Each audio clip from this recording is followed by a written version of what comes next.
अगर वो एक तृप्त और प्रभावशाली जीवन जीना चाहते हैं तो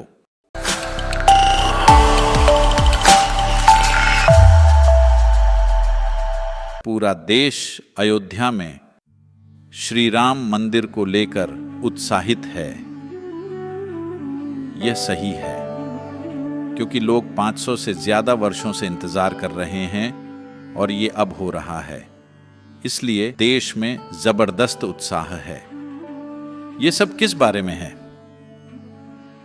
एक देवता की स्थापना या प्राण प्रतिष्ठा की प्रक्रिया एक ऊर्जावान या प्राणिक रूप को स्थिर करने के बारे में है, जो निर्धारित गुणों को बिखेरता है।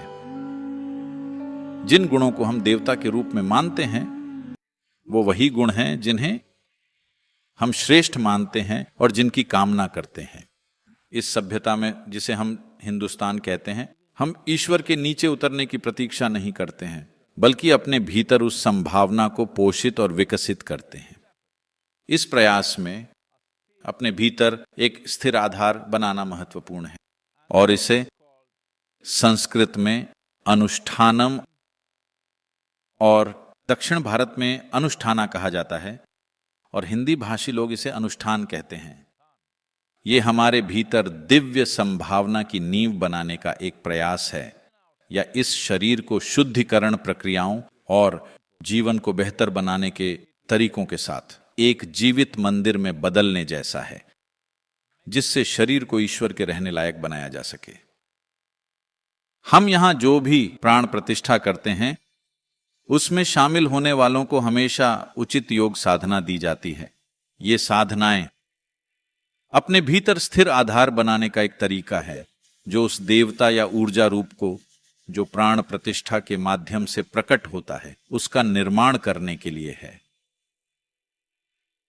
अनुष्ठानम की ये प्रक्रिया अलग अलग समय के लिए की जाती है। ऐसे साधक हैं जो इसे एक पूरे सौर चक्र के लिए करते हैं, जो कि 12 साल से बस जरा सा कम होता है। ऐसे लोग हैं जो 36 महीनों के लिए करते हैं। कुछ लोग हैं जो 90 दिन, 64 दिन, 33 दिन, 28, 21, 12, 11, 9, 7, 5, 3 दिनों के लिए अनुष्ठान करते हैं। ये प्राण प्रतिष्ठा के प्रकार पर निर्भर करता है। इन साधनाओं को डिजाइन किया गया है ताकि साधक अपनी स्मृति और इससे संबंधित भावनाओं की छापों से परे देवता की प्रकृति को आत्मसात करने में सक्षम हो सके, जिससे हमारे प्राणमय कोश और विज्ञानमय कोश पर प्रभाव डाला जा सके। इसका मतलब है कि भौतिक शरीर और मानसिक संरचनाओं से परे हम इस रूप और इसके गुणों दोनों की इस छाप को भीतर गहराई में ले जाना चाहते हैं। दूसरे शब्दों में, एक दिव्य संभावना को अपने भीतर गहराई में सहेजना या बोना, ताकि जीवन की सामान्य अड़चनें उस संभावना को नकार न सकें या उसे दूषित न कर सकें। इंसान की मुक्ति या मोक्ष की दिशा में ये एक महत्वपूर्ण कदम है। अनुष्ठान की प्रक्रिया केवल प्राण प्रतिष्ठा के समय ही मायने नहीं रखती, बल्कि ये व्यक्ति की सुविधानुसार किसी भी समय की जा सकती है। यह प्रक्रिया उन लोगों के लिए आम बात थी जो अपने जीवन में महत्वपूर्ण चीजें करने की कोशिश कर रहे थे। वो खास अवधि तक अनुष्ठान करते थे।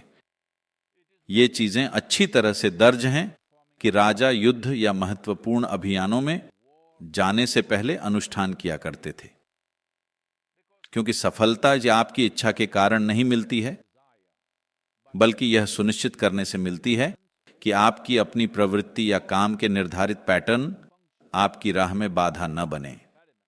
दुनिया की बड़ी चुनौतियों का सामना करने के लिए सबसे पहले यह सुनिश्चित करना होगा कि आप खुद एक समस्या नहीं हैं।